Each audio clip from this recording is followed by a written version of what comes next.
एकदम आखिरी सांसें गिन रहा था, एक बूढ़ा आदमी। उसके दिमाग में बस पुरानी बातें घूम रही थीं, जैसे कोई धुंधली सी फोटो। उसे याद आया, अरे यार, मैं तो धरती का इंसान हूँ, एक अच्छी भली दुनिया से आया हुआ। बिस्तर पर दर्द से कराते हुए वो अपनी जड़ों के बारे में सोचने लगा। एक गहरा अफसोस और अकेलापन उसके चेहरे पर साफ दिख रहा था। तभी एक जवान लड़की सामने आई, उसकी आंखों में उदासी भरी हुई थी। उसने बूढ़े आदमी को बूढ़ा सियो कहा और बताया कि उसकी माँ ने उसके लिए खाना भेजा है। बूढ़े की आवाज अब कांप रही थी। उसने कमजोरी और कृतज्ञता से उसे थैंक यू कहा। लड़की ने गरम गरम बन का कटोरा नीचे रखा और हमदर्दी से बोली, कोई बात नहीं भाई, बस दुआ है आप जल्दी ठीक हो जाएं और हमारे लिए फिर से साबुन बना पाएं। उसके जाने के बाद वो बर्फीली और तेज हवा वाली जगह से गुजरी। उसके पैरों के निशान पीछे छूटते गए, जैसे जिंदगी कितनी छोटी है। फिर से अकेला लेटा बूढ़ा आदमी अपने ख्यालों में खो गया। मैं तो धरती का ही इंसान हूँ यार, एक सभ्य दुनिया का। उसे एक भयंकर खांसी आई और खून थूकने लगा, मानो उसका शरीर ही तकलीफ से चीख रहा हो। उसे एहसास हुआ, यार 50 साल हो गए, पूरे 50 साल जब मैं इस मनहूस जगह में आ गिरा। उसे उस दिन की याद आई जब ये सब शुरू हुआ था। वो अपने कलीग्स को, जिनमें डायरेक्टर किम भी थे, एक कंपनी वर्कशॉप के लिए ले जा रहा था। तभी उनकी वैन अचानक एक भयंकर भूस्खलन में फंस गई। जब वो उठा तो वो और उसके साथ वाले सब एक अजीब नई दुनिया में थे। ये ऐसी जगह थी जहां पौराणिक जानवर थे, जैसे 3 पूंछ वाली एक विशाल लोमड़ी और एक खतरनाक 2 सिर वाला लाल सांप। और कुछ आदमी तो उड़ भी सकते थे, शानदार पहाड़ों के ऊपर आसमान में तेजी से उड़ते हुए। उसे जल्दी ही एहसास हुआ कि वे सीधा उन जिया नॉवेल्स की दुनिया में आ गए थे, जो वो कभी कभी पढ़ता था। एक पल के लिए हैरानी और यकीन न करने का भाव उसके मन में आया। फिर भी इस अजीब सिचुएशन में भी उसे लगा कि उसके कलीग्स यहाँ के लोगों से बेहतर जिंदगी जी पाएंगे। सबको छोड़कर बस वो, उसकी यादें चलती रहीं। शक्तिशाली क्यू से जैसे लोग स्वर्ग से नीचे उतरे, जो उसके कलीग्स में छिपी अद्भुत प्रतिभाओं से अट्रैक्ट हुए थे। उनकी क्षमताओं से इम्प्रेस होकर क्यूसे ने उनमें से हर एक को अपने साथ ले लिया, तूफानी आसमान में उड़ते हुए शानदार ड्रैगन्स के साथ। आखिरकार सिर्फ वो और डायरेक्टर किम ही पीछे रह गए, इस अजीब दुनिया में अकेले और बेबस। उन्होंने अपने पुराने कलीग्स को जाते हुए देखा, उन्हें एक अनजाने शहर में छोड़ गए। वो मानता है कि कुछ टाइम तक उन्हें उम्मीद थी कि शायद उनके पास भी कोई स्पेशल पावर होगी, लेकिन जल्द ही ये साफ हो गया कि उनके पास ऐसी कोई एबिलिटी नहीं थी। आसपास की कोई जानकारी नहीं, कोई टैलेंट नहीं। वो बस कड़ी मजदूरी करके, ईंटें ढोकर और कुल्हाड़ी से पत्थर तोड़कर ही जी सकते थे। एक हताश और कठिन जिंदगी। इस नई मुश्किल जिंदगी में 6 महीने बीत गए। उसे वो दिन याद आया जब डायरेक्टर किम आखिरकार हार गए। उन्होंने निराशा में ऐलान किया कि वो ऐसी मुश्किल जिंदगी और नहीं जी सकते। किम ने अपनी सारी जमा पूंजी एक थर्ड क्लास की मार्शल आर्ट किताब पर खर्च कर दी, जो उन्हें सड़क पर बिकती मिली थी। युवा व्यक्ति को हैरानी हुए, डायरेक्टर किम तो सच में आर्टिस्ट थे। उन्होंने लगातार ट्रेनिंग ली और बस 3 महीनों में उन्होंने टेक्निक्स में माहिर हो गए, एक जबरदस्त मार्शल आर्टिस्ट बन गए, जो एक साथ कई अपोनेंट्स को आसानी से हरा सकते थे। वो देश की सेवा करने लगे और धीरे धीरे और भी एडवांस लड़ने के तरीके सीखे। एक वाकई शक्तिशाली योद्धा बनने के बाद उन्होंने छोड़कर मार्शल आर्ट की बड़ी दुनिया, जंगों में अपना नाम बनाने का फैसला किया। और इस तरह डायरेक्टर किम चले गए, उसे अकेले ही मजदूरी करने के लिए छोड़ गए।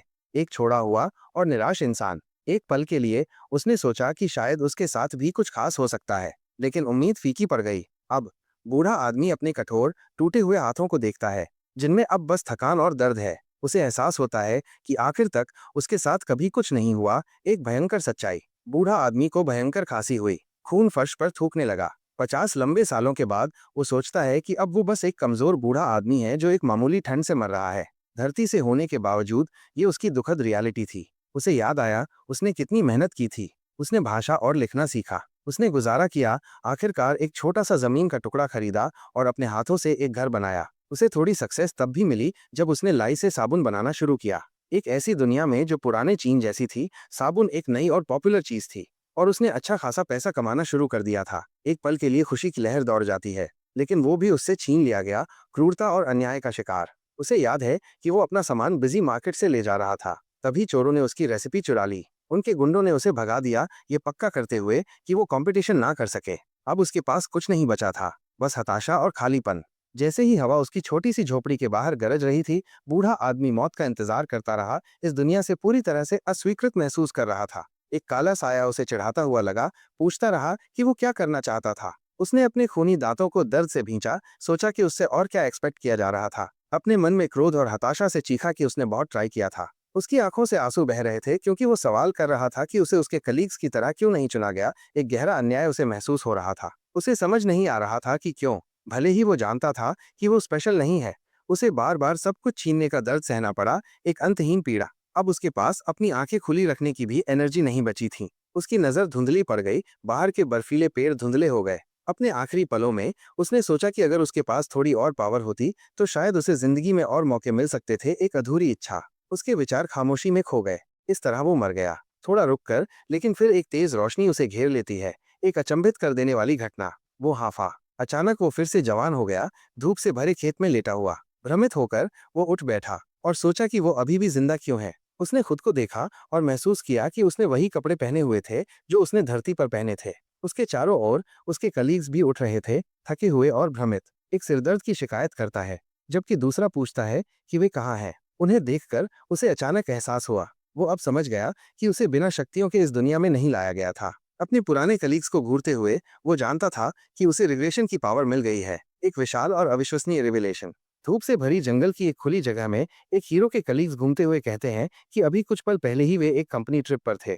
वो लड़का, जिसका नाम सीओ यूनियन है, जानता था कि ये सच है। वो उसी पहले दिन लौट आया था जब वो और उसके कलीग्स इस अजीब दुनिया में गिरे थे। उसे भूस्खलन की याद आई, जिसने उनके व्हीकल को टक्कर मारी और उसके बाद आने वाली तेज रोशनी की। हालांकि 50 साल बाद स्पेसिफिक डिटेल्स धुंधली हैं, विचारों में खोया हुआ वो सोचता है कि अब जब वो वापस आ गया है तो क्या करना है। एक नया मकसद उसके मन में आकार ले रहा था। वो सोचता है कि ज्यादातर हीरो और रिग्रेशन कहानियों में फ्यूचर की ऐसी कीमती जानकारी होती है जिसका इस्तेमाल किया जा सकता है, लेकिन उसके पास एकमात्र यूजफुल इन्फॉर्मेशन साबुन बनाने का तरीका है। एक विडंबना। उसके विचारों को अचानक तब रोका गया जब उसका सेक्शन चीफ उसे कॉलर से पकड़ लेता है। उसका पूरा नाम चिल्लाते हुए, आवाज तेज, मैनेजर सीओ यूनियन। चौंक कर सीओ यूनियन माफी मांगता है, समझाता है कि वो बस हैरान था। गुस्साया हुआ आदमी नहीं सुनता और उसे जबरदस्ती पीछे धकेल देता है। जैसे ही दूसरे कलीग्स देखते हैं, सेक्शन चीफ सीओ यूनियन पर खड़ा हो जाता है, उसे बेवकूफ कहता है और उस पर पहाड़ की तरफ गाड़ी चलाते समय उंगने का इल्जाम लगाता है।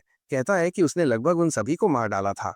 यूनियन हक्का बक्का रह जाता है, ये महसूस करते हुए कि वो इस झगड़े के बारे में भूल गया था। इतना टाइम हो गया था जब किसी ने उसे मैनेजर सीओ नहीं कहा था कि उसे तुरंत ये नहीं लगा कि वो आदमी उससे बात कर रहा था। सेक्शन चीफ जियान मोहने तब उसे वापस आते ही जॉब से निकालने की धमकी देता है।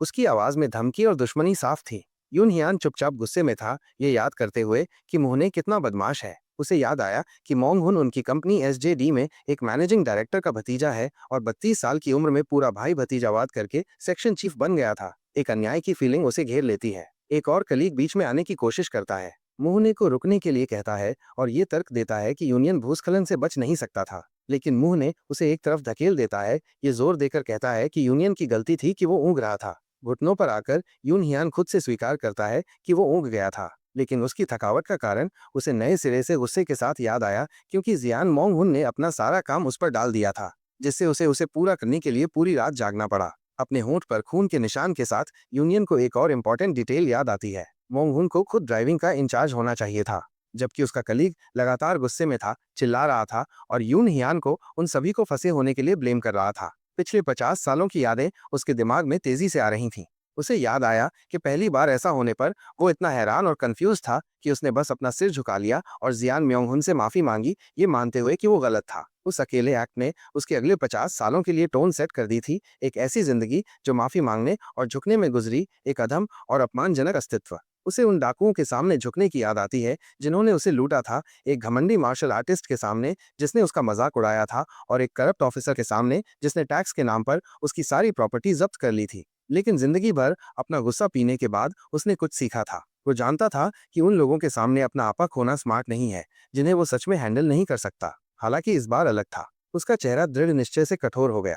वो ऊपर देखता है और शांत होकर अपने सीनियर से बात करता है। उसे सेक्शन चीफ जियान कहता है। उसकी आवाज में एक नई कॉन्फिडेंस की झलक थी। एक नए आत्मविश्वास के साथ यून हियान मुन को बताता है कि जबकि वो उसके गुस्से को समझता है, अब उंगली उठाने का टाइम नहीं है। मुन आगे बढ़ता है, गालियां बकते हुए, और पूछता है कि क्या यूनियन उससे पंगा लेने की कोशिश कर रहा है। लेकिन इस बार यूनियन बिल्कुल भी नहीं झिझका। उसे पता था कि अब उसे ऐसे बंदे के सामने घुटने टेकने की कोई जरूरत नहीं जिसे वो संभाल सकता है। उसने मुन के जबड़े पर सीधा एक घूंसा मारा और वो हवा में पीछे की ओर जा गिरा। उसके साथ काम करने वाले सब हैरान होकर देखते रह गए। उन्हें समझ ही नहीं आ रहा था कि ये अभी अभी क्या हुआ। अपने गिरे हुए बॉस को देखते हुए यूनियन सोचता है कि अपनी पिछली जिंदगी में उसे अनगिनत मार्शल आर्टिस्ट ने पीटा था। उसे पता है कि इस नई जिंदगी में वो चीजें अलग तरीके से कर सकता है।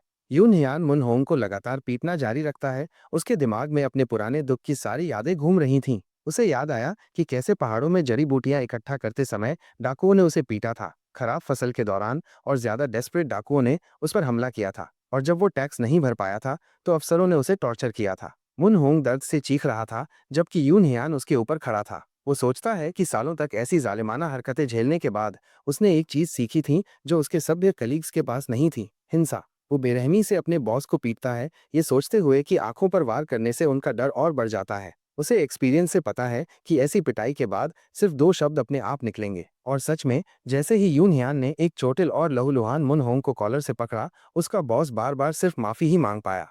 मुन जमीन पर रोता हुआ पड़ा था, लहूलुहान और पिटा हुआ। यून हियान अपनी सिचुएशन पर सोचता है। वो मानता है कि उसके पास वो मिथिकल टैलेंट नहीं है जिसके लिए उसके कलीग्स को चुना गया था, और नहीं उसके पास मार्शल आर्ट्स के लिए कोई इनक्रेडिबल स्किल थी जो उसे इस दुनिया में मशहूर बना सकती थी। लेकिन जैसे ही वो गहरी सांस लेता है, उसका चेहरा शांत और दृढ़ है। वो जानता है कि उसके पास कुछ और भी बड़ा है। उसके पास किस्मत बदलने की ताकत है। जैसे ही सेक्शन चीफ जियान जमीन पर कराता है, डायरेक्टर किम आगे बढ़ते हैं और यूनियन को डांटते हैं, पूछते हैं कि वो एक कलीग के साथ ऐसा कैसे कर सकता है। यूनियन बनावटी माफी मांगते हुए कहता है कि उसे बस गुस्सा आ गया था। वो ग्रुप से माफी मांगता है कि उसने उन्हें शॉक कर दिया। उसे एहसास होता है कि डायरेक्टर किम को छोड़कर वो आज के बाद इन लोगों को फिर कभी नहीं देखेगा, इसलिए उनकी राय कोई मायने नहीं रखती। वो दुर्घटना के लिए भी औपचारिक माफी मांगता है, ड्राइवर के तौर पर जिम्मेदारी लेता है। डायरेक्टर किम मानता है कि सेक्शन चीफ जियान भले ही कठोर था, फिर भी यून हियान ने ज्यादा रिएक्ट किया और उसे सीधे उनसे माफी मांगनी चाहिए।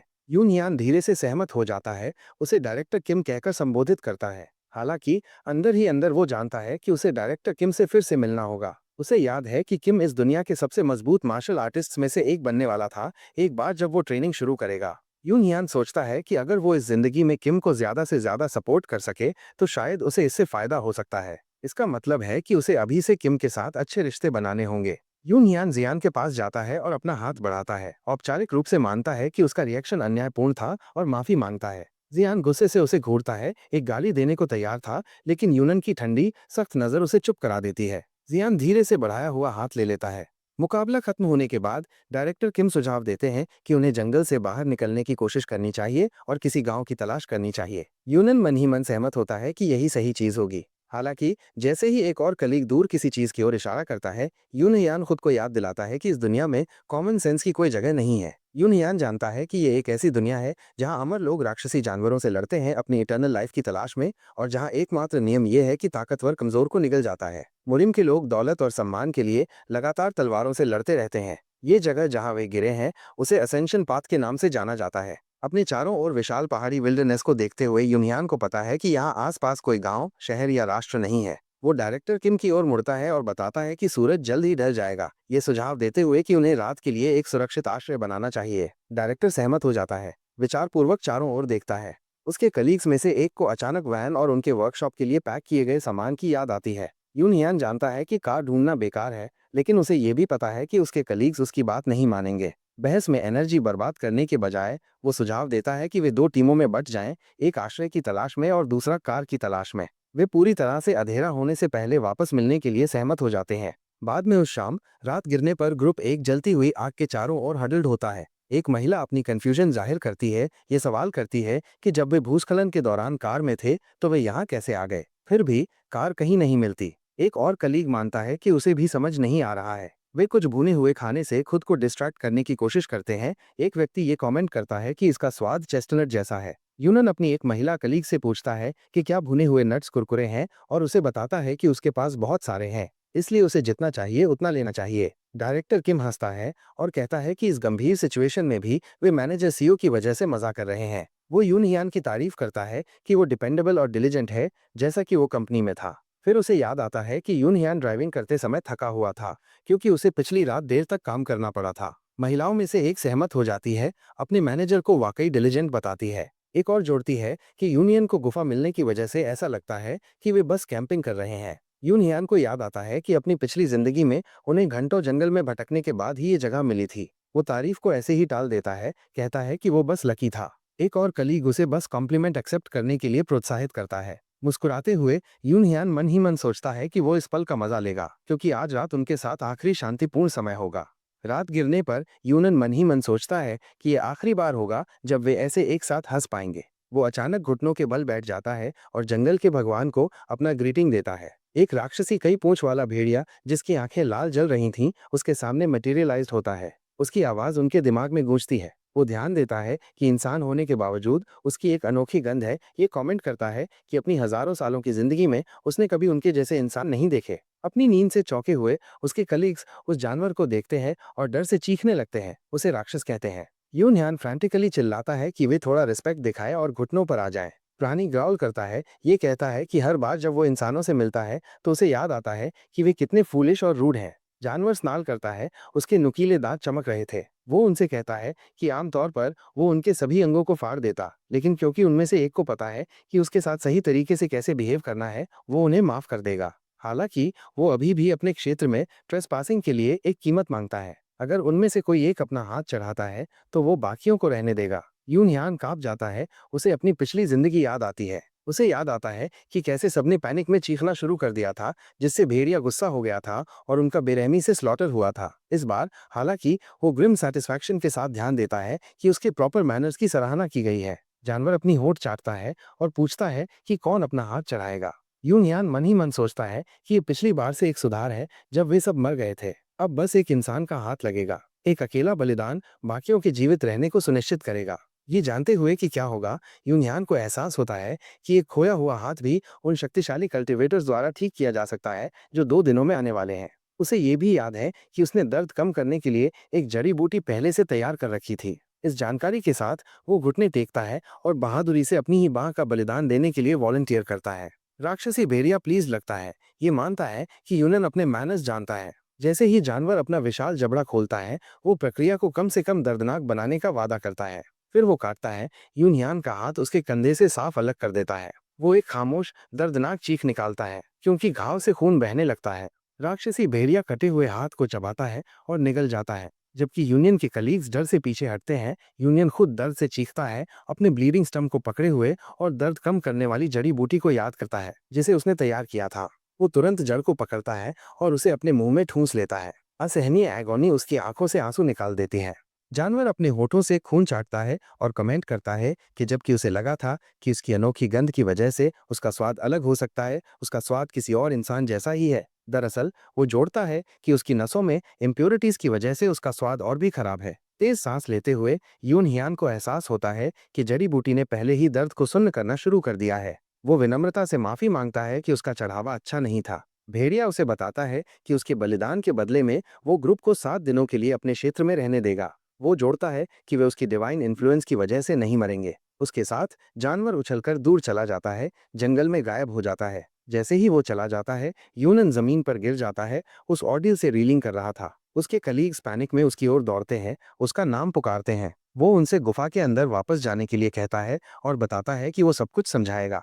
बाद में गुफा के आश्रय में हडल्ड होकर वो उनसे झूठ बोलता है, कहता है कि वो उस भेड़िया से आज सुबह पहले मिला था। वो उन्हें बताता है कि भेड़िया ने कथित तौर पर उन्हें उनके लोकेशन के बारे में क्या बताया था। उसके कलीग्स डिसबिलीफ के साथ रिएक्ट करते हैं जब वो मुरिम का जिक्र करता है। डायरेक्टर किम को यकीन नहीं होता कि वे मार्शल आर्ट नॉवेल्स की दुनिया में आ गए हैं। यून हियान उन्हें आश्वस्त करता है, समझाता है कि क्योंकि उसने अपना हाथ दिया था, वे एक हफ्ते के लिए सुरक्षित रहेंगे। लेकिन डायरेक्टर किम एंग्शियसली पूछता है कि उसके बाद क्या होगा। दर्द से जूझते हुए यून हियान उन्हें बताता है कि उन्हें कुछ और छोड़ना होगा। डर की एक लहर ग्रुप पर छा जाती है। फिर वो उन्हें बताता है कि उसे नींद आ रही है और उसे आराम करने की जरूरत है, ये उम्मीद करते हुए कि वे समझ जाएंगे। फिर वो बेहोश हो जाता है। यूनियन के बेहोश होने पर उसके कलीग्स बहस करते हैं कि क्या किया जाए। महिलाओं में से एक उसकी डिफेंस करती है, ये तर्क देती है कि उसने उनके लिए अपना हाथ सैक्रिफाइस किया और सेक्शन चीफ जियान का उसके बारे में बुरा बोलना गलत है। नींद का बहाना करते हुए यूनियन जियान को वापस बहस करते हुए सुनता है। पूछता है कि उनमें से कौन एक हफ्ते में एक हाथ और एक पैर देने को तैयार है। जियान फिर एक सिनिस्टर प्लान प्रस्तावित करता है। वो मानता है कि मैनेजर सीओ यूजफुल है और उसने उन्हें खाना और आश्रय प्रदान किया है, इसलिए उन्हें अगले हफ्ते में उससे जितना हो सके उतना सीखना चाहिए। लेकिन चूंकि उसने पहले ही एक हाथ खो दिया है, जियान सोचता है कि वो वैसे भी ज्यादा देर नहीं टिक पाएगा। वो सुझाव देता है कि जब समय आए तो उन्हें यूनियन को फिर से सैक्रिफाइस करना चाहिए। उसकी आंखें झपकती हैं। उन्हें पता नहीं था, यूनियन ने सब कुछ सुन लिया था। गुफा के सायों से देखते हुए यूनियन गुस्सा होता है क्योंकि वो अपने कलीग्स को अपनी किस्मत पर चर्चा करते हुए सुनता है। तो वो मन ही मन सोचता है कि अब जब वो डेबिलिटेटेड है, जियान हर हफ्ते उसके एक अंग को काटकर भेड़िया को चढ़ाना चाहता है। वो एक बड़ी चट्टान उठाता है। उसके कलीग्स के बिट्रेयल का विचार उसे बहुत डिस्प्लीज कर रहा था। जबकि उसके कलीग्स अपनी चर्चा जारी रखते हैं। उन्हें ये पता नहीं था कि वो सुन रहा था, वो अपने अतीत पर सोचता है। वो जानता है कि 50 सालों तक पिटने से जो हिंसा उसने सीखी थी, उससे वो एक मॉडर्न इंसान जैसे जियान मोंग हुन को आसानी से मार सकता है, भले ही उसके पास एक ही हाथ हो। जैसे ही उसकी आंखें छोटी होती हैं, वो सीरियसली इस पर विचार करता है कि क्या उसे उसे मार देना चाहिए। एक आह के साथ यूनियन चट्टान को गिरा देता है और जियान को मारने के खिलाफ फैसला करता है। वो तर्क देता है कि उनका दिमाग सिर्फ डर से पैरालाइज्ड है। और भी महत्वपूर्ण बात, वो जानता है कि अगर वो अभी बहुत क्रूरली एक्ट करता है तो इससे डायरेक्टर किम के साथ उसका रिश्ता खराब हो जाएगा, जिसे उसे कल्टिवेट करना है। अपनी आंखों में एक ठंडी नजर के साथ वो जियान मोंगहुन से कहता है कि अगर वो अपनी टखनों को फिर से नहीं तोड़वाना चाहता तो चुप हो जाए। फिर एक हल्की मुस्कान के साथ वो जोर से बोलता है, ये दावा करते हुए कि वे सब अच्छे लोग हैं, बस एक कंफ्यूजिंग सिचुएशन में हैं। अगले दिन सुबह हुई और ग्रुप खुद को अभी भी विशाल अनफेमिलियर जंगल में फंसा हुआ पाता है। कुछ समय बाद ग्रुप दो सिर वाले सांप का सामना करता है।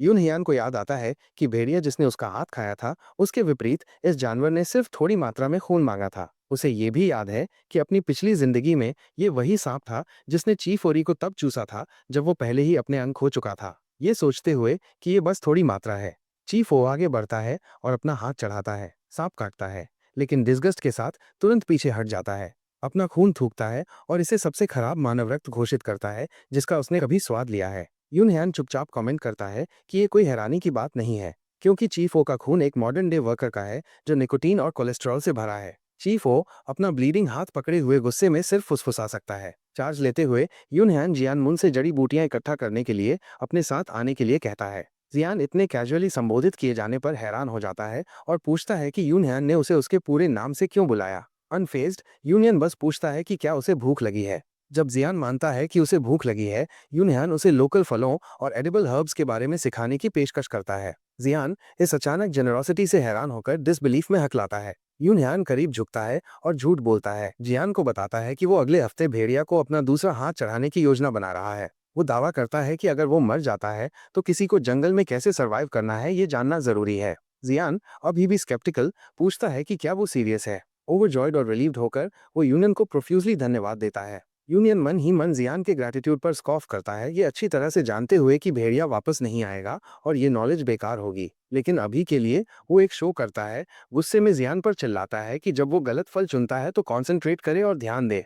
जियान गलत फल चुनने के लिए माफी मांगता है, लेकिन यूनियान उसे डांटता है, चिल्लाता है कि उसे खाने से उसकी जान जा सकती थी। जियान टेरिफाइड होकर गिरे हुए फलों को इकट्ठा करने के लिए स्क्रैम्बल करता है। जड़ी बूटियां लगातार खोदने से एग्जॉस्टेड होकर वो जमीन पर गिर जाता है और ब्रेक मांगता है। यूनन सोचता है कि जियान कंपनी में उसके नए नए आने पर उसे ऐसे ही बुली करता था। वो कोई रहम नहीं दिखाता, जियान को बताता है कि उन्हें सूर्यास्त से पहले खत्म करना है और जल्दी करने को कहता है। जैसे ही वे काम करना जारी रखते हैं, यूनियन को कुछ इनक्रेडिबल मिलता है। एक विशाल मानव आकार की जिनसिंग जड़ जो उसने पहले कभी देखी हुई किसी भी चीज से कहीं ज्यादा बड़ी और इम्प्रेसिव थी। जियान जिनसिंग जड़ के मैसिव साइज से एस्टोनिश्ड है और पूछता है कि क्या ये नेचुरल है। यूनी हयान कैजुअली जवाब देता है कि ये ऐसा ही कुछ है। यूनी हयान को एहसास होता है कि जबकि ये जिनसिंग जैसा दिखता है, ये वास्तव में एक पीली बांस की जड़ है। वो म्यूजिस करता है कि क्योंकि एसेंशियल पाथ स्पिरिचुअल एनर्जी से बहुत रिच है, यहाँ चीजें असाधारण साइज में बढ़ती हैं। हालांकि कल्टीवेटर्स के लिए ये ज्यादा काम की नहीं है। वो जानता है कि ये जड़ मार्शल आर्टिस्ट के लिए एक इनक्रेडिबली प्रेशियस मेडिसिन है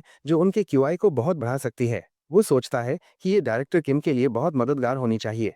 फिर वो बताता है कि आसपास दो और हैं। जियान अमेज्ड है, पूछता है कि क्या उनके लिए इतना खोदना ठीक है, जबकि जियान यूनियान उससे अपनी शर्ट उतारने और उन्हें ले जाने के लिए इस्तेमाल करने को कहता है। जैसे ही सूरज ढलना शुरू होता है, पहाड़ों पर एक ओमिनस लाल चमक डालता है। यून हियान दूर देखता है। लगभग समय हो गया है। वो कहता है, चलो वापस चलते हैं। मानो क्यू पर रात के आसमान में एक ब्लाइंडिंग फ्लैश ऑफ लाइट इरप्ट्स होता है। उसकी शीयर फोर्स से यून हियान के कलीग्स जमीन पर गिर जाते हैं, दर्द से चीखते हुए और अपने सिर पकड़े हुए। महिलाओं में से एक चीखती है क्योंकि आसमान से तीन आकृतियां उतरती हैं। यून हियान ये जानते हुए कि वे कौन है, पूछता है कि उन्हें क्या हुआ है। रहस्यमय आकृतियों में से एक, जिसका चेहरा साये से ढका हुआ था, यहाँ इतनी रॉ टैलेंट पाकर सरप्राइज जाहिर करता है। तीनों कल्टीवेटर्स हवा में तैरते हैं। उनमें से एक दूसरों से चले जाने के लिए कहता है, न्यू कमर्स को अपने लिए क्लेम करता है। आकृतियों में से एक उसे शेमलेस कहता है। डायरेक्टर किम ओवे और कंफ्यूजन में ऊपर देखते हुए पूछता है कि वे कौन हैं। कल्टीवेटर्स घोषणा करते हैं कि न्यू कमर्स में से सिर्फ तीन के पास स्पिरिचुअल रूट्स हैं, बाकी सिर्फ मॉर्टल्स हैं।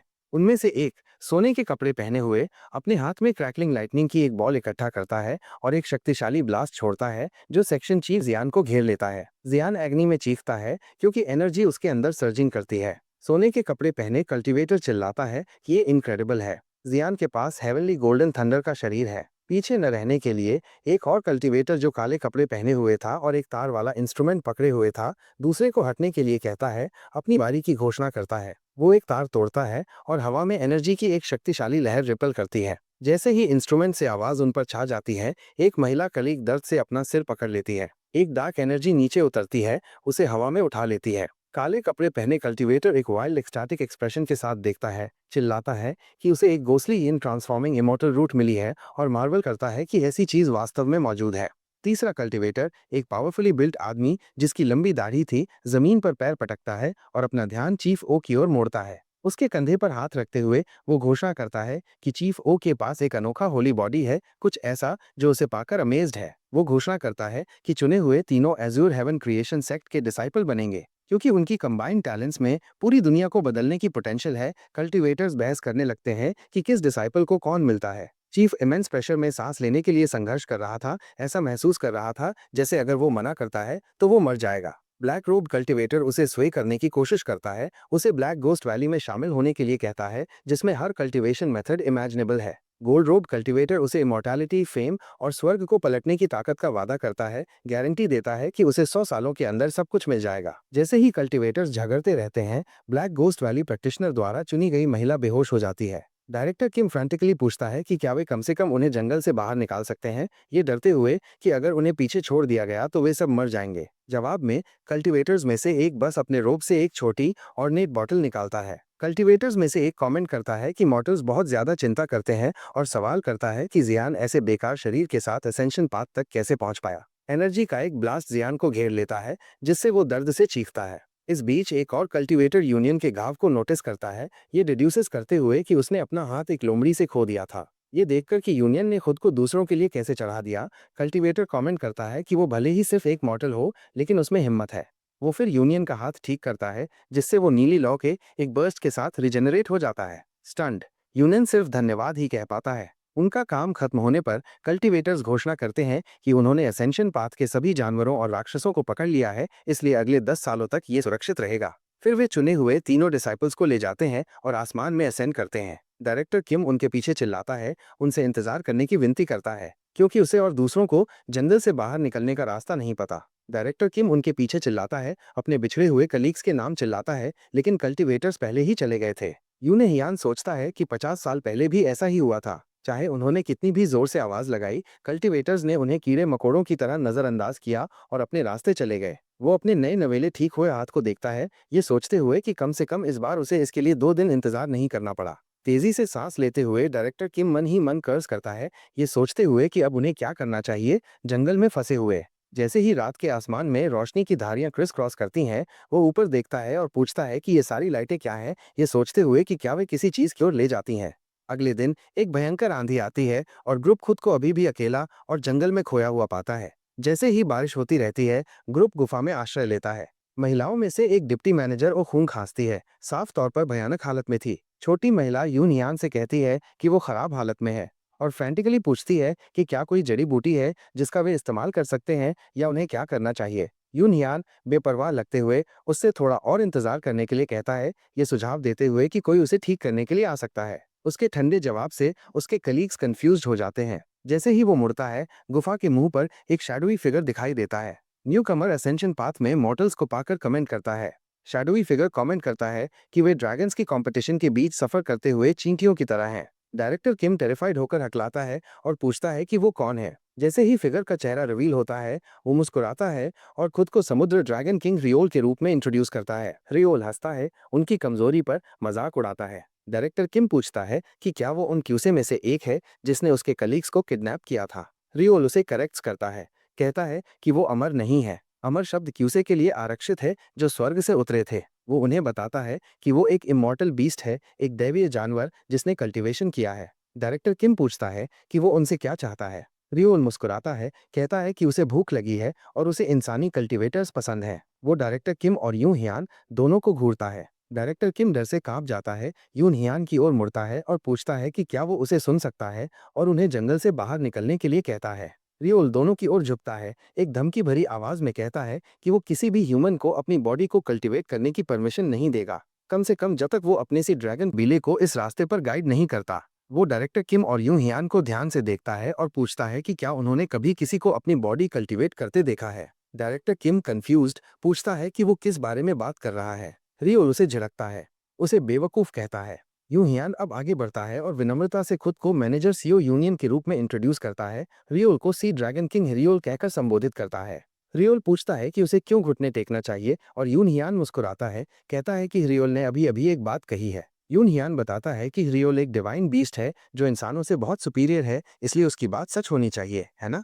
रियोल हैरान है कि यूनन ने उसे इतनी जल्दी समझ लिया। यून हियान जारी रखता है, बताता है कि उन्होंने सुना है कि रियोल उनसे क्यू से कल्टीवेटर्स से अलग है जो सिर्फ टैलेंटेड इंसानों को ढूंढते हैं। वो सी ड्रैगन किंग से पूछता है कि क्या वो टैलेंटेड लोगों की तलाश में है। रियोल खुश होकर पूछता है कि यूनन क्यों जिज्ञासु है। यूनन कहता है कि उसे यकीन है कि उसके ग्रुप के कलीग्स के पास ऐसी टैलेंट नहीं है। रियोल मुस्कुराता है, ये सोचते हुए कि यूनन कल्टीवेटर्स की दुनिया को बैटल अखाड़ा समझता है। वो मान लेता है कि यूनन को लगता है कि अगर उसके कलीग्स कल्टीवेशन नहीं कर सकते हैं तो उन्हें छोड़ दिया जाएगा। यून हियान रियोल की ओर देखता है, उसके इंटेंशंस को पहचानने की कोशिश करता है। रियोल अपनी नजर यूनियन पर रखता है, एक चिंतित एक्सप्रेशन के साथ कहता है कि वो अनाथ बच्चों से नफरत करता है। यून हियान चौंक जाता है और रियोल समझाता है कि उनके कबीले में ग्रोथ और प्रोडक्शन को प्राथमिकता दी जाती है। वो कहता है कि जिन बच्चों को कोई स्पिरिचुअल रूट्स नहीं मिलती, वे बस कबीले पर बोझ होते हैं। वो अनाथों को अंधविश्वासों और गंदी प्रथाओं का कारण बताते हुए उनकी आलोचना करता है। फिर वो पूछता है कि यूनियन को क्या लगता है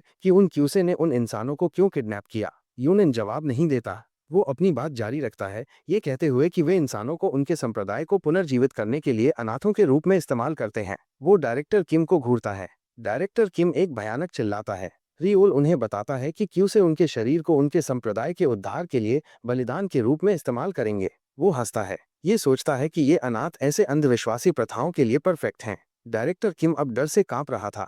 यून हियान चुपचाप रियोल को देखता है। वो कहता है कि क्यूसे को भी ऑब्सेशन है। फिर वो मुस्कुराता है और कहता है कि उसे लगता है कि सी ड्रैगन किंग उनमें से नहीं है।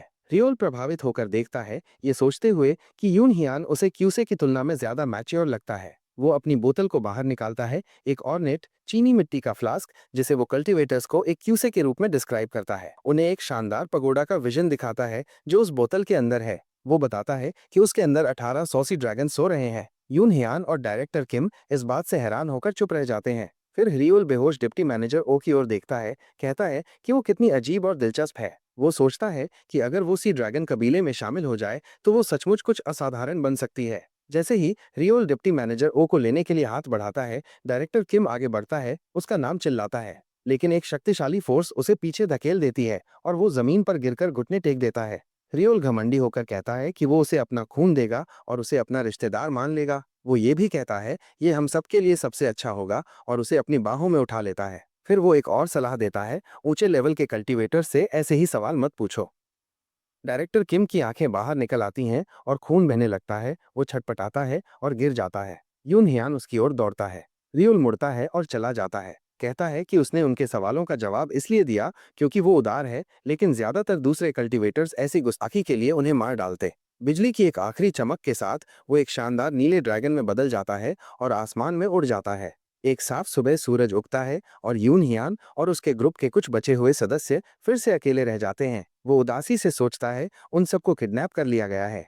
बची हुई औरत सब कुछ बचाने की कोशिश करती है। अचानक हुई भूस्खलन से लेकर इमॉर्टल्स और ड्रैगन्स द्वारा उसके साथियों का अपहरण। वो हंसने लगती है, उसका दिमाग टूटने की कगार पर है। यून हियान उसके पास जाता है और उसके कंधे पर दिलासा देने वाला हाथ रखता है। वो ऊपर देखकर विनती करती है, अरे मैनेजर सेओ प्लीज, आपको भी नहीं ले जाना चाहिए। अगर आपको भी ले गए तो मैं इस जंगल में अकेले नहीं बच पाऊंगी।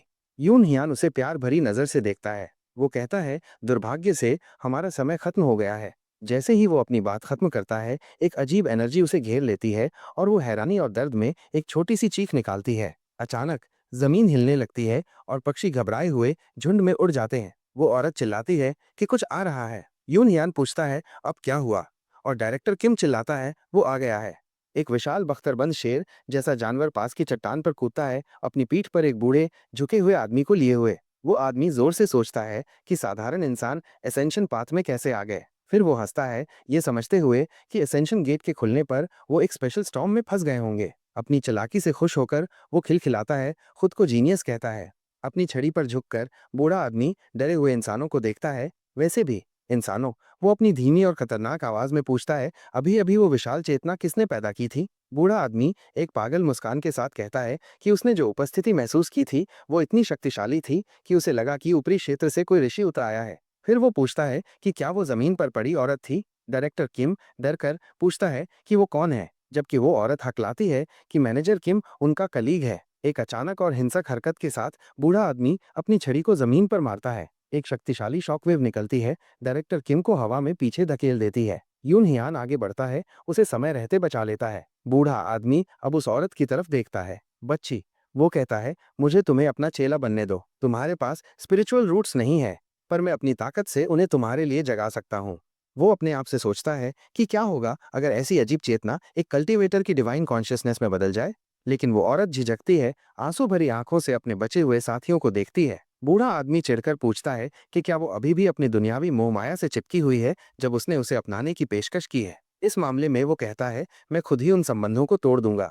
फिर वो यून हियान और डायरेक्टर किम दोनों को एक अदेखी शक्ति से हवा में उठा लेता है, उनका गला घोंट देता है। घबराई हुई औरत चिल्लाती है कि उसे रुकने के लिए उनसे बख्शने की भीख मांगती है और वादा करती है कि वो जो चाहेगा वो करेगी। तब तुम्हें अपने सभी सांसारिक संबंध भूलने होंगे, समझे? बूढ़ा आदमी आज्ञा देता है। मैं समझ गई, औरत रोते हुए जवाब देती है। अपनी कलाई के एक झटके से बूढ़ा आदमी यून हियान और डायरेक्टर किम को छोड़ देता है, जो जमीन पर गिर पड़ते हैं। लेकिन अगर मैं उन्हें यहाँ छोड़ दूंगा तो तुम बंधी रहोगी, वो एक शैतानी मुस्कान के साथ घोषित करता है। तो मैं उन्हें पास के एक नश्वर देश में वापस भेज दूंगा। उन्हें डायमेंशनल रिफ्ट के जरिए बेतरतीब ढंग से बिखेर दिया जाएगा। मुझे भी नहीं पता कि वो कहाँ उतरेंगे। उनके सामने जमीन में एक घूमता हुआ भंवर खुलता है। अरे ये क्या है? डायरेक्टर किम चिल्लाता है, जैसे ही उन्हें अंदर खींच लिया जाता है। धिक्कार है, यूनन मिताबी से जिनसिंग जड़ों को पकड़ने की कोशिश करता है। मुझे जड़ी बूटियों को पकड़ना है।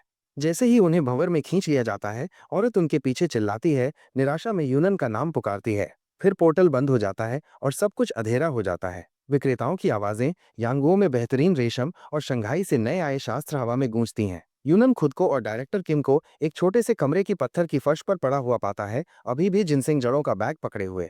हूँ, वो उलझन में कहता है। वो उठता है और खिड़की से नीचे एक बसलिंग बाजार को देखता है। पारंपरिक कपड़ों में लोग अपने रोजमर्रा के काम में लगे हुए हैं। ये कहाँ है? वो आश्चर्य करता है, ये पहचानते हुए कि पिछली जिंदगी में वो ऐसी जगह पर नहीं गिरा था। एक गुजरता हुआ व्यापारी उसे घूरते हुए देखकर बुदबुदाता है, वो कौन पागल है? जैसे ही यूनन बसलिंग शहर में चलता है, उसे एहसास होता है कि अमर सच कह रहा था। उनकी लैंडिंग वास्तव में बेतरतीब थी। उसे एक अजीब सी FAMILIAR छोटी ई यत महसूस होती है, एक पहचान कि वो यहाँ पहले भी रह चुका है। अचानक उसे सब कुछ याद आ जाता है। वो शहर के नज़ारे पर देखता है, उसकी फटी और खून से सनी शर्ट उसकी अभी भी ठीक हो रही पीठ पर घाव को दिखा रही है। यही वो जगह है जहाँ वो कभी रहता था। डायरेक्टर किम पूरी तरह से अभिभूत यूनन को बताता है कि वो अब जो कुछ हो रहा है उसे समझ नहीं पा रहा है। यून हियान कहता है कि उसे भी ऐसा ही महसूस होता है। किम फिर आह भरता है, काश ये सब एक सपना होता। वो अपने बालों में हाथ फेरता है, इस बात को समझते हुए कि अब केवल वे दोनों ही बचे हैं। वो कहता है कि उन्हें राहत महसूस करनी चाहिए कि उन्हें उन राक्षसों ने नहीं लिया। हालांकि यून हियान को इतना यकीन नहीं है। उसे याद आता है कि जब वो पिछली जिंदगी में वापस गया था तो वो सिर्फ एक ताकतहीन जड़ी बूटी इकट्ठा करने वाला था। डायरेक्टर किम फिर कहता है कि वे हमेशा गली में नहीं रह सकते और सुझाव देता है कि वे निकल जाएं। यून हियान सहमत होता है और वे दोनों बिजी सड़कों पर निकल पड़ते हैं। जैसे ही वे शहर से गुजरते हैं, डायरेक्टर किम टिप्पणी करता है कि वो लोकल्स की बातें समझ नहीं पा रहा है, हालांकि ये चीनी जैसी लगती है। वो ये भी पूछता है कि हर कोई उन्हें देखकर क्यों फुसफुसा रहा है। यून हियान बिना रुके उसे बताता है कि वे कह रहे हैं कि उनके कपड़े अजीब लगते हैं। डायरेक्टर किम हैरान होता है और यून हियान समझाता है कि उसे थोड़ी चीनी आती है। ये बहुत अच्छा है, डायरेक्टर किम प्रभावित होकर कहता है, लेकिन उसकी आंखें यूनन की पीठ पर भयानक घाव पर अटक जाती हैं। हालांकि यून हियान जानता है कि उसने झूठ बोला है। यहाँ की भाषा चीनी नहीं है, जबकि वे एक ही अक्षरों का उपयोग करते हैं, बोली जाने वाली भाषा पूरी तरह से अलग है। उसे याद आता है कि पिछली जिंदगी में उसे सिर्फ बेसिक सीखने के लिए भिखारियों से 2 महीने की मजाक सहनी पड़ी थी, लेकिन अब इसकी कोई जरूरत नहीं है। यून हियान अपने आप से सोचता है। वो डायरेक्टर किम को कुछ नए कपड़े खरीदने का सुझाव देता है। किम अभी भी चकित पूछता है कि वे ऐसा कैसे कर सकते हैं, ये डाउटिंग करते हुए कि कोई भी उनके पैसे स्वीकार करेगा। वे एक दवा की दुकान पर पहुंचते हैं और यूनन मालिक को एक बड़ा जिनसेंग जड़ देता है। वो आदमी खुश हो जाता है, जड़ी बूटी की कीमत पर चिल्लाता है। उसे यकीन नहीं होता कि वे उसे बेच रहे हैं। यून हियान ज्ञानवर्धक लगने की कोशिश करते हुए उसे बताता है कि पीली बांस की जड़ें कम से कम 800 साल पुरानी हैं। मालिक उत्साहपूर्वक जवाब देता है कि उनकी कीमत लगभग 15 चांदी के सिल्लियां होनी चाहिए। 15। यून हियान अपने आप से सोचता है, पिछली जिंदगी में उसके पास कभी इतना पैसा नहीं था। अपनी हैरानी को छिपाने के लिए गला साफ करते हुए वो मालिक को जल्दी करने के लिए कहता है। तुरंत मालिक पैसे लेने के लिए बसल करता है। अपनी नई संपत्ति के साथ यून हियान उनके लिए एक घर खरीदता है। डायरेक्टर किम हैरान होता है, पूछता है कि क्या ये वाकई वो घर है जिसमें वे रहने वाले हैं। यून हियान इसकी पुष्टि करता है, उसे बताता है कि अब से वो उसे इस जगह की भाषा सिखाएगा। डायरेक्टर किम खुश होकर यून हियान का शुक्रिया अदा करता है। हालांकि यून हियान जानता है कि उनकी सिचुएशन जितनी दिखती है उससे ज्यादा खतरनाक है। वो मन ही मन कोसता है कि राजधानी में सब कुछ कितना महंगा है, क्योंकि अधिकारियों को पहचान पत्र की रिश्वत देने और जमीन घर खरीदने के बाद उनके पास केवल एक चांदी का सिक्का बचा है। जब वे सेटल हो जाते हैं तो डायरेक्टर किम यून हियान की पीठ पर खून के निशान वाले घाव को देखकर कहता है कि अब जब वे एक नई जगह पर हैं तो उसे बस उसके नाम से पुकारना चाहिए। यून हियान मान जाता है। एक गर्मजोशी भरी मुस्कान के साथ डायरेक्टर किम उसका शुक्रिया अदा करता है और उसे उसके पूरे नाम सियो यून हियान से पुकारता है। उस रात यून हियान बची हुई जिनसेंग जड़ों को बाहर निकालता है। वो डायरेक्टर किम को बताता है कि उनकी मौजूदा दौलत केवल एक जड़ी बूटी बेचने की वजह से है। एक बार जब वे खत्म हो जाएंगी तो उनके पास कमाई का कोई जरिया नहीं होगा, इसलिए उन्हें पैसे कमाने का कोई तरीका खोजना होगा। डायरेक्टर किम इस पर थोड़ी देर सोचता है। फिर यून हियान सुझाव देता है कि वे बाकी जड़ों को बेचकर मिले पैसे से एक बिजनेस शुरू करें। उनके पास जितने पैसे मिल सकते हैं और किम की एक पूर्व कंपनी डायरेक्टर के रूप में स्किल्स के साथ उन्हें एक डिसेंट जिंदगी बिताने में सक्षम होना चाहिए। लेकिन जैसे ही वो इस बारे में सोचता है उसे एहसास होता है कि सिर्फ गुजारा करना ही काफी नहीं है। जब से मैं पीछे गया हूँ, वो सोचता है, मैं बड़ा क्यों नहीं सोचता। जैसे ही वो अपने ऑप्शंस पर विचार करता है, यून हियान डायरेक्टर किम योंग हुन की असली पोटेंशियल पर चिंतन करता है। अपनी पिछली जिंदगी में किम एक मार्शल आर्ट्स जीनियस था। कुछ तीसरे दर्जे की किताबें पढ़ने के बाद कुछ ही महीनों में मास्टर बन गया था। ज्यादा उन्नत तकनीकों के साथ वो जंगू के सबसे शक्तिशाली मार्शल आर्टिस्टों में से एक बन गया था। लेकिन क्या होगा? यून हियान एक चालाक मुस्कान के साथ सोचता है, अगर वो शुरू से ही उन्नत मार्शल आर्ट सीखे। वो डायरेक्टर किम की कल्पना एक समझदार शक्तिशाली योद्धा के रूप में करता है जो जमीन का सबसे बड़ा तलवारबाज है। उसे एहसास होता है कि सही गाइडेंस के साथ वो जंगू में सबसे महान तलवारबाज के जन्म को कम से कम 30 साल आगे बढ़ा सकता है। और अगर ऐसा होता है तो वो उसके लिए काम करते हुए जितना हो सके उतना फायदा उठाने की योजना बनाता है। अपने कलीग की ओर मुड़कर वो कहता है, डायरेक्टर, ये मुरीम है मार्शल आर्ट्स की दुनिया। वो आगे कहता है कि अगर वे एक बिजनेस सेटअप करते हैं तो कौन जानता है कि जंग से गैंग कब उनके पीछे पड़ सकते हैं। क्या उन्हें कम से कम थोड़ी आत्मरक्षा नहीं सीखनी चाहिए? Martial arts? डायरेक्टर किम चिल्लाता है। उसकी आंखें चमक उठती हैं, लेकिन उसकी एक्साइटमेंट जल्दी ही फीकी पड़ जाती है, क्योंकि उसे एहसास होता है कि सेक्स बाहरी लोगों को अपनी मार्शल आर्ट्स नहीं सिखाते। हम कैसे सीखेंगे? वो पूछता है। यूनियान मन ही मन मुस्कुराता है, ये जानकर कि एक जाने माने मुरीम उपन्यास गीक के रूप में डायरेक्टर किम को इसमें रुचि होगी। वो बताता है कि शहर में 7 प्रसिद्ध सेक्ट्स हैं। 4 जंग के ऑर्थोडॉक्स पक्ष में हैं, the demon slaying sect, the self binding temple, the suppressing bird house और द 7 मिस्ट्री सेक्ट। बाकी 3, the wolf fang gang, the dark night association और the dragon fighting stronghold को अनऑर्थोडॉक्स माना जाता है। लोग उन्हें द 4 स्टार्स और द 3 डीमंस कहते हैं। वो उनका वर्णन करना जारी रखता है। द डीमन स्लेइंग सेक्ट तलवार और ब्लेड तकनीकों पर ध्यान केंद्रित करता है। द सेल्फ बाइंडिंग टेम्पल एक बौद्ध संप्रदाय है। The suppressing bird house intelligence में डील करता है। और द 7 मिस्ट्री सेक्ट अपने लंबे इतिहास के साथ सभी प्रकार की मार्शल आर्ट सिखाता है। 3 राक्षसों के लिए, हालांकि वो स्वीकार करता है कि उनके बारे में ज्यादा जानकारी नहीं है। वो आगे कहता है कि 3 राक्षस चुपके और जादू में कुशल हैं और बहुत सारे अवैध काम करते हैं। फिर वो डायरेक्टर किम से पूछता है कि उसे कौन सा सेक्ट सबसे अच्छा लगता है। बिना किसी हिचकिचाहट के director Kim the demon slaying sect को चुनता है, चिल्लाते हुए कहता है कि एक मार्शल आर्टिस्ट को तलवार चलानी चाहिए और एक आदमी को ब्लेड तकनीकें सीखनी चाहिए। यून हियान सोचता है कि ये उस आदमी के लिए एक उपयुक्त विकल्प है जिसे अपनी पिछली जिंदगी में सबसे अच्छा तलवारबाज कहा जाता था। जब डायरेक्टर किम पूछता है कि उसे ये सब कैसे पता है, तो यून हियान झूठ बोलता है और कहता है कि वो पहले कुछ मार्शल आर्टिस्टों की बातें सुन रहा था। 3 महीने बाद way the demon slaying sect के मुख्यालय पहुंचते हैं। उन्हें गेट पर कई मांसपेशियों वाले आदमियों द्वारा रोका जाता है जो पूछते हैं कि उन्हें वहां क्या ले आया है। यून हियान अब एक आम आदमी के कपड़े पहने हुए बताता है कि डायरेक्टर किम उसका बड़ा भाई है और उन्होंने इस सेक्ट की प्रसिद्धि के बारे में सुना है और मार्शल आर्ट सीखने की इच्छा से आए हैं। लीड गार्ड अपनी बाहों को क्रॉस करता है और उन्हें विचार पूर्वक देखता है। डायरेक्टर किम थोड़ा परेशान होकर देखता है, ये सोचते हुए कि उनके पास डिसेंट मात्रा में पैसा लगता है। गार्ड उन्हें बताता है कि उसे अफसोस है, लेकिन डायरेक्टर किम की उम्र में मार्शल आर्ट्स सीखना मुश्किल होगा। एक दोस्ताना मुस्कान के साथ यून हियान पूछता है कि क्या वे कम से कम एक उच्च दर्जे के व्यक्ति से बात कर सकते हैं। फिर वो गार्ड के हाथ में एक चांदी का सिक्का चुपचाप रखता है, ये कहते हुए कि सिंपल आत्मरक्षा भी काफी होगी। जल्द ही उन्हें सेक्ट के एक बड़े के सामने लाया जाता है। बड़ा कन्फर्म्स करता है कि वे आत्मरक्षा के लिए मार्शल आर्ट सीखना चाहते हैं। हाँ, यून हेयान जवाब देता है, चांदी के सिल्लियों से भरे एक बड़े सजावटी बॉक्स को खोलते हुए, सबसे अच्छा वाला प्लीज। बड़ा अपना गला साफ करता है, ऑफर से साफ तौर पर प्रभावित है। वो उन्हें बताता है कि वो मान लेता है कि वे बाहरी शिष्यों के रूप में शामिल हो सकते हैं। हालांकि बड़ा आगे कहता है, हम उन लोगों को स्पेशल ट्रीटमेंट नहीं देते जो दान के साथ शामिल होते हैं। इसके अलावा हम आप में से एक को स्वीकार करेंगे। यून हियान गुस्से में है, अपने आप से सोचता है कि उन्होंने जितने पैसे दिए थे वो एक पीली बांस की जड़ के बराबर थे, और ये सब वे करने को तैयार हैं। डायरेक्टर किम विरोध करना शुरू करता है, लेकिन यून हियान उसे बीच में ही रोक देता है, मुस्कुराता है और बड़े का शुक्रिया अदा करता है। वो जल्दी से कहता है कि उसका भाई सीखने वाला होगा। बड़ा पैसे लेता है और डायरेक्टर किम को बाद में बाहर आने के लिए कहता है, जहां बाहरी शिष्य इकट्ठा होते हैं। जब वो चला जाता है तो किम यून हियान की ओर मुड़ता है। क्या फायदा? वो कहता है, अगर मैं ही मार्शल आर्ट सीखूंगा, ये कहते हुए कि अगर उसे पता होता कि ये इतना महंगा होगा तो उसने कोई और ग्रुप चुना होता।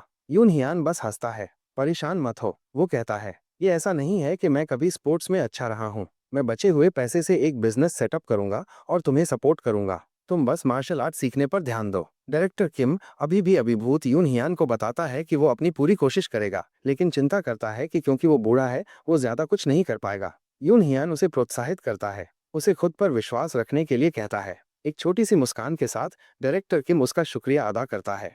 7 महीने बाद द डीमन स्लेइंग सेक्ट में एक कंपटीशन हो रही है। एक बूढ़ा दाढ़ी वाला आदमी एक कठोर अभिव्यक्ति के साथ उलझन में देखता है। वो अपनी कुर्सी की बाह को इतनी कसकर पकड़ता है कि लकड़ी टूट जाती है और वो बुदबुदाता है, क्या? किस तरह का? किस तरह का बाहरी व्यक्ति कहीं से भी? आदमी गुर्राता है, अपने शिष्यों के हारे हुए शरीरों को देखकर, क्या उसने मेरे सभी प्यारे शिष्यों को हरा दिया है? द डीमन स्लेइंग सेक्ट में हंगामे का माहौल था। एक मार्शल आर्ट में महारत हासिल करने के लिए किसी को उसका सही अर्थ समझना चाहिए और शारीरिक रूप से उसके अनुकूल होना चाहिए। एक तीसरे दर्जे का योद्धा जो एक मार्शल आर्ट का अर्थ समझता है, उसे अपनी समझ के साथ जोड़कर दूसरे दर्जे का बन सकता है। उससे आगे बढ़ने के लिए दोगुने से ज्यादा समझ और बराबर समय और प्रयास की आवश्यकता होती है। हालांकि कभी कभी असाधारण प्रतिभा वाले लोग दिखाई देते हैं, जो सामान्य समझ के स्तर पर हंस सकते हैं और एक साथ कई चरणों में तेजी से आगे बढ़ सकते हैं। द डीमन स्लेइंग सेक्ट सियाकोंग शहर का एक महान सेक्ट है, जो ऐसे प्रतिभाशाली मार्शल आर्टिस्टों से भरा है। हालांकि एक बाहरी व्यक्ति इस महान सेक्ट के सीधे शिष्यों को हराने आया है। महज 7 महीनों के भीतर डायरेक्टर किम एक पहले दर्जे का योद्धा बन गया है, जिसने द डीमन स्लेइंग सेक्ट की एब्सोल्यूट ड्रैगन सेबर टेक्निक में पूरी तरह से महारत हासिल कर ली है। सेक्ट के बड़े चकित और गुस्से में हैं। उनमें से एक गुस्से में कहता है कि केवल आधे साल के सीखने के साथ पहले दर्जे तक पहुंचना अनसुना है, एक ऐसा चरण जो आमतौर पर कई कुशल मार्शल आर्टिस्टों के सहयोगात्मक प्रयासों से ही प्राप्त किया जा सकता है। वो बड़बड़ाता है कि इसके ऊपर वो उनके सेक्ट में सीखने वाला एक बाहरी व्यक्ति है। दूसरों को ऐसा लगेगा कि उनकी पूरी परंपरा इस एक आदमी के आगे झुक गई है। उसे अभी पकड़ो, वो दहाड़ता है, क्योंकि एक बाहरी व्यक्ति ने महज 7 महीनों में एक सेक्ट के बड़े के लायक स्किल्स हासिल कर ली। पूरा सेक्ट अब अराजकता में है। इस उथल पुथल के बीच डायरेक्टर किम को उसके क्वार्टर में कैद कर लिया गया, जिस पर दूसरे सेक्ट का जासूस होने का संदेह था। यून हियान, जिसे बाजार में भी गिरफ्तार कर लिया गया था, निराशा में अपना सिर रगड़ता है। मुझे नहीं पता कि मुझे भी संदिग्ध क्यों माना गया जब मुझे मार्शल आर्ट्स नहीं आती, वो कहता है। फिर वो डायरेक्टर किम से पूछता है कि क्या उसे चिंता नहीं है। किस बात की चिंता? किम जवाब देता है, अभी भी अपनी तलवारबाजी का अभ्यास कर रहा है। आपको जासूस के रूप में संदेह करने की, यून हियान कहता है। वो उसे याद दिलाता है कि मार्शल आर्ट्स उपन्यासों में वे आमतौर पर एक जासूस के चाकोर को नष्ट कर देते हैं या उसके चाय फ्लो को भी काट देते हैं। डायरेक्टर किम अपना अभ्यास रोक देता है। ये सच है, वो कहता है। उसका एक्सप्रेशन गंभीर हो जाता है। एक खुशहाल मुस्कान के साथ डायरेक्टर किम कहता है कि वो अपने ट्रेनिंग में अगली दीवार के पास पहुंच रहा है। वो मानता है कि अगर वो इसे पार कर सकता है तो वो अगले चरण में आगे बढ़ सकता है। यून हियान चकित है। क्या राक्षस है, वो सोचता है। उसे पहले दर्जे का मार्शल आर्टिस्ट बने ज्यादा समय नहीं हुआ है और अब वो पहले से ही अगले चरण के करीब है। वो जानता है कि पहले दर्जे के बाद मार्शल पीक आता है। ये ज्यादातर सेक्ट नेताओं और बड़ों का स्तर है और उन्हें यांगवो में एब्सोल्यूट मास्टर्स के रूप में जाना जाता है। पूरे देश में ऐसे केवल 1000 ही हैं। उससे परे मार्शल आर्ट्स की दुनिया किसी और चरण का उल्लेख नहीं करती है। तो मार्शल पीक अनिवार्य रूप से अंतिम चरण है, जिसे कोई प्राप्त कर सकता है। यून हियान को एहसास होता है कि उसकी धारणाएं गलत थीं। इस डर पर वो एक मुस्कान के साथ सोचता है, दुनिया के सबसे महान तलवारबाज का जन्म 30 नहीं 40 साल आगे बढ़ जाएगा। 7 दिन बाद डायरेक्टर किम ध्यान कर रहा है। उसकी तलवार उसके सामने रखी हुई है। वो 3 चमकते हुए नीले कमल के फूलों से घिरा हुआ है। जैसे ही वो नीली ऊर्जा की सांस छोड़ता है, यून हियान उसे की के फूल के रूप में पहचानता है, जो केवल पीक मार्शल आर्टिस्टों को दिखाई देते हैं। 3 फूल शिखर पर इकट्ठा होते हैं, महारत का एक निश्चित संकेत। मैंने बाधा पार कर ली है, डायरेक्टर किम घोषणा करता है। खड़ा होता है। मैं अब डीमन स्लेइंग सेक्ट लीडर से उतना नहीं डरता हूँ। यून हियान चकित है, जबकि वो कहता है, तुम्हारी प्रतिभा मेरी कल्पना से कहीं ज्यादा है। मैं खुद से भी प्रभावित हूँ, किम जवाब देता है। उसके चेहरे पर एक गर्व भरी मुस्कान है। उसे कभी नहीं पता था कि उसके पास ऐसी प्रतिभा है। शायद यही वजह थी कि उसे बचपन में हमेशा मार्शल आर्ट्स उपन्यास पसंद आते थे। अचानक योद्धाओं का एक ग्रुप कमरे में घुस आता है। एक बड़ा एक स्क्रोल से पढ़ता है, ये घोषणा करते हुए कि उसे सेक्ट के लीडर से जासूस के ची कोर को नष्ट करने का आदेश मिला है, जिसने उनके मार्शल आर्ट को चुराने की हिम्मत की। डायरेक्टर किम बस मुस्कुराता है। यून हियान अपने हाथ उठाता है, ये इंसिस्ट करते हुए कि वो जासूस नहीं है, लेकिन उसके चेहरे पर एक वार से उसे जल्दी से रोक दिया जाता है। बड़ा उसे चुप कराता है, उन पर कोड जैसी भाषा में बात करने का आरोप लगाता है और अपने आदमियों को उन्हें रोकने का आदेश देता है। एक गार्ड डायरेक्टर किम पर हमला करने के लिए बढ़ता है, लेकिन अपनी तलवार के एक तेज वार से किम आदमी की बाह काट देता है। जैसे ही गार्ड दर्द में चिल्लाता है, डायरेक्टर किम शांति से कहता है कि ये उसका पहला सेक्ट था। एक और गार्ड गुस्से में आगे बढ़ता है, लेकिन डायरेक्टर किम अपनी नई महारत के साथ आसानी से उन सभी को वारों की एक फ्लरी में डिस्पैच कर देता है। बचे हुए गार्ड अपने साथियों को इतनी आसानी से हारते हुए देखकर एहसास करते हैं कि वे एक पीक लेवल के मार्शल आर्टिस्ट का सामना कर रहे हैं। घबराहट में वे भाग जाते हैं। उनमें से एक सेक्ट लीडर को सूचित करने के लिए चिल्लाता है। जैसे ही उनमें से आखिरी भागता है, डायरेक्टर किम यून हियान की ओर मुड़ता है। वो उसे बताता है कि वो दूसरे सेक्ट्स का दौरा करने और अपनी ट्रेनिंग जारी रखने का इरादा रखता है। फिर पूछता है कि यून हियान क्या करेगा। यून हियान कहता है कि वो उसके साथ जाएगा। अपनी आंख में एक शरारती चमक के साथ वो सुझाव देता है कि वे प्रसिद्ध unorthodox sect the dragon fighting strong hold पर जाएं। डायरेक्टर किम हंसता है और सहमत होता है, उसे आगे बढ़ने के लिए कहता है और वे वहीं मिलेंगे। फिर वो कहता है कि वो दूसरी सेक्ट के बड़ों और लीडर के पीछा करने का अंत करेगा। बाद में डायरेक्टर किम एक पहाड़ की चोटी पर खड़ा है। उसकी तलवार खून से सनी हुई है। वो यून हियान को देखता है, जो अभी अभी पहुंचा है, और हंसते हुए पूछता है, उसे इतनी देर क्यों लगी। सांस फूलते हुए यून हियान आखिर पहाड़ की चोटी पर पहुंचता है। तुम बस बहुत तेज हो डायरेक्टर, वो हंसते हुए कहता है। यून हियान सोचता है कि किम, जो कभी उसकी हिंसा को बुलाता था, अब खुद इसे अपनाता है। उसे एहसास होता है कि ये दुनिया उन्हें बदल देती है।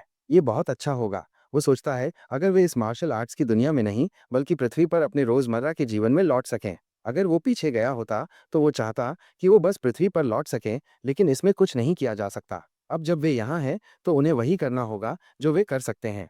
द डीमन स्लेइंग सेक्ट द्वारा धोखा दिए जाने के बाद डायरेक्टर किम ने the dragon fighting strong hold पर कब्जा कर लिया। उसके 2 साल बाद डायरेक्टर किम ने योंग्यो के हर क्षेत्र का दौरा किया, विभिन्न सेक्ट्स को हराते हुए। अपने तीसरे साल में वो आखिर हर सेक्ट के प्रतीकों को नष्ट करने में कामयाब रहा। उसे स्वर्ग के नीचे सबसे महान मार्शल आर्टिस्ट के रूप में जाना जाने लगा, और उसने उस प्रसिद्धि का उपयोग सेक्ट्स को एकजुट करने के लिए किया, द मार्शल अलायंस का गठन किया। 7 साल बाद डायरेक्टर किम और यून हियान भाइयों की तरह करीब थे, उनकी उम्र के अंतर को नजरअंदाज करते हुए। डायरेक्टर किम ने यून हियान के लिए विशेष रूप से एक मार्शल आर्ट बनाया। उसे एक किताब देते हुए वो कहता है, ये द सेवरिंग माउंटेन सॉर्ड है। मैंने इसका नाम इसलिए रखा है क्योंकि मुझे उम्मीद है कि तुम इसकी मीनिंग को विरासत में लोगे, एक ऐसी विल जो पहाड़ों को भी काट देगी। अगर तुम द सेवरिंग माउंटेन सॉर्ड में महारत हासिल कर लेते हो, तो मुझे पता है कि तुम मार्शल पीक तक पहुंच पाओगे। यून हियान को एहसास होता है कि ये एक सच्चा पहले दर्जे का मार्शल आर्ट है, जो किसी भी दूसरे या तीसरे दर्जे की तकनीकों से पूरी तरह से अलग है। हालांकि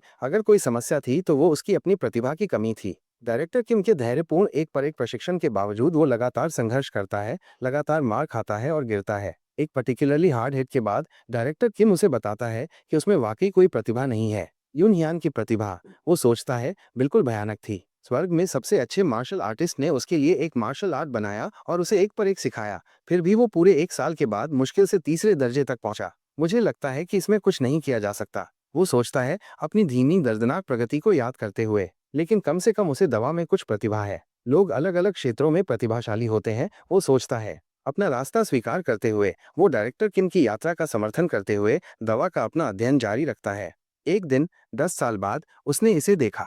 डायरेक्टर किम अब सफेद बालों वाला एक बुद्धिमान बूढ़ा आदमी स्वर्लिंग नीली ऊर्जा के ऑब्स से घिरा हुआ ध्यान कर रहा था। यून हियान चकित होकर देखता रहा क्योंकि किम ने एक ऐसा स्तर हासिल कर लिया था जिसके बारे में उसने केवल किंवदंतियों में सुना था। 5 ऊर्जाएं ओरिजिन में कन्वर्ज हुईं और डायरेक्टर किम, उसका शरीर अब शक्ति से भरा हुआ मॉर्टल कॉइल को पार कर गया।